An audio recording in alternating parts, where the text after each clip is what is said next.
Hello viewers, আসসালামু আলাইকুম। আমি ডাক্তার মোহাম্মদ মহসিন বিল্লাহ হোমএডের চ্যানেলের পক্ষ থেকে বিভিন্ন স্বাস্থ্য বিষয়ক টিপস বা পরামর্শ নিয়ে হাজির হয়েছি।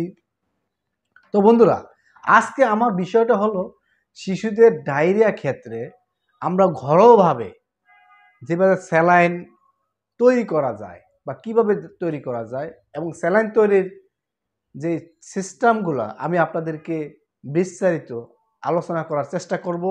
তো বন্ধুরা, আমার মূল আলোচনা যাওয়ার আগে অবশ্যই আমাদের এই চ্যানেলটি যারা এখনও সাবস্ক্রাইব করেননি, দয়া করে এখনই সাবস্ক্রাইব করে নিন এবং পাশে থাকা বেল আইকনটি প্রেস করে রাখুন, যাতে পরবর্তী ভিডিওটি আসা মাত্রই আপনার কাছে নোটিফিকেশন চলে আসে।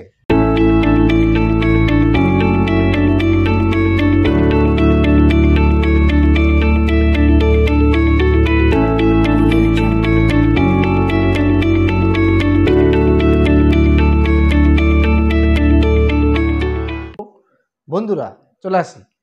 রোগীকে যে কয় ধরনের স্যালাইন খাওয়ানো যায় তার মধ্যে লবণ গুড়ের স্যালাইন, প্যাকেটের স্যালাইন বা ওরাল স্যালাইন যেটা বলা হয়, এবং চালের গুঁড়ার স্যালাইন উল্লেখযোগ্য।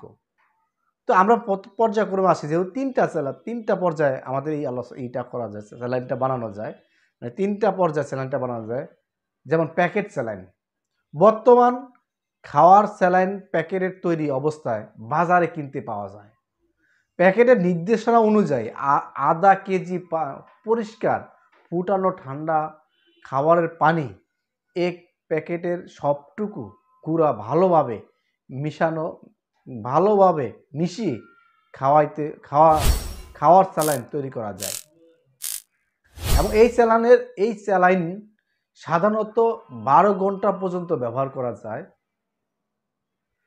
এবং প্রয়োজন হলে পুনরায় স্যালাইন বানাতে যায়।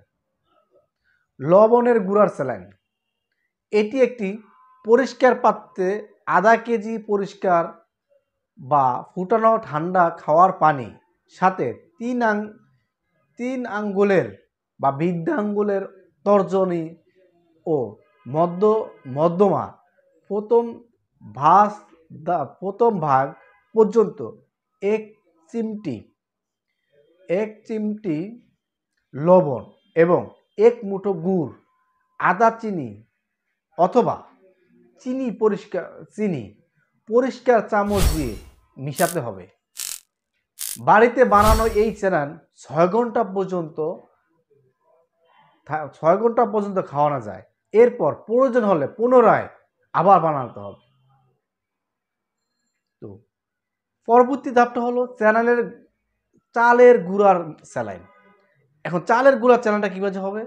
একটি পরিষ্কার পাত্রে চা চামচের 5 চামচ চালের গুঁড়া নিন। চালের গুঁড়া না থাকলে এক মুঠো চাল বা 10 থেকে 20 মিনিট পানিতে ভিজিয়ে রাখুন। তারপর পিষিয়ে মানে গুঁড়ো করে বাড়িতে মশলা বা পেঁয়াজ, শিল বা কোনো কিছু ব্লেন্ডার, মানে ওই চালের গুঁড়াটা ভালোভাবে ব্লেন্ডার করে নিতে হবে বা মিশিয়ে নিতে হবে। এবং এখন আরও আধা কাপ বিশুদ্ধ পানি মিশাতে হবে। চুলায় জ্বালানির সময় বাঁফ হয়ে কিছুটা পানি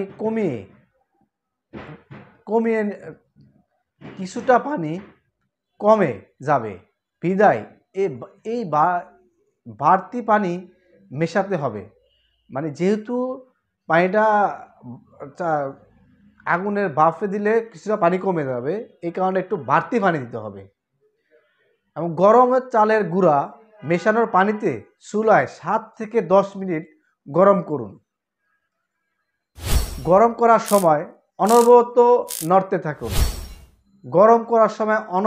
নাড়তে থাকুন এবং ফুটে উঠলেই, অর্থাৎ বুদ দেখা দিলে, মানে মোটামুটি যখন হয়ে যাবে তখন পাত্রটি নামিয়ে ফেলুন। তারপর ঠান্ডা করে 3 আঙ্গুল বা বৃদ্ধাঙ্গুল তর্জনার মধ্যমার প্রথম ভাঁজ বা দাগ পর্যন্ত একটি চিমটি লবণ মিশাতে হবে। এবং তৈরিকৃত এই চালের গুঁড়ার স্যালাইনের 8 ঘন্টা পর্যন্ত থাকে। তারপর প্রয়োজনীয় পুনরায় স্যালাইন, রাইস স্যালাইন, যেটা আমরা বলা হয় রাইস স্যালাইন, এই রাইস স্যালাইনটি তৈরি করতে হবে। তো বন্ধুরা, তো আজকের মতো এই পর্যন্তই। তো আমাদের এই যে তিনটাই প্যাকেট স্যালাইন, লবণ গুঁড়ার স্যালাইন, মানে রাইস স্যালাইন যে বলা হয়, এগুলা মানে নিয়ম পরিমাণ মতো করতে হবে। কোনটা কোন পরিমাণ খাওয়াইতে হবে, কোনটা কোন পরিমাণ মিশাইতে হবে, এই জিনিসগুলো অবশ্যই বুঝতে হবে। এবং যদি কেউ না বোঝে অবশ্যই জানতে হবে বা ডাক্তারের পরামর্শ নিতে হবে। তো বন্ধুরা, আজকের মতো এই পর্যন্তই। হোমমেডের সাথে থাকবেন। যদি আমাদের এই ভিডিওটা আপনাদের পছন্দ হয়ে থাকে তাহলে অবশ্যই লাইক, কমেন্ট এবং শেয়ার করতে ভুলবেন না। আসসালামু আলাইকুম।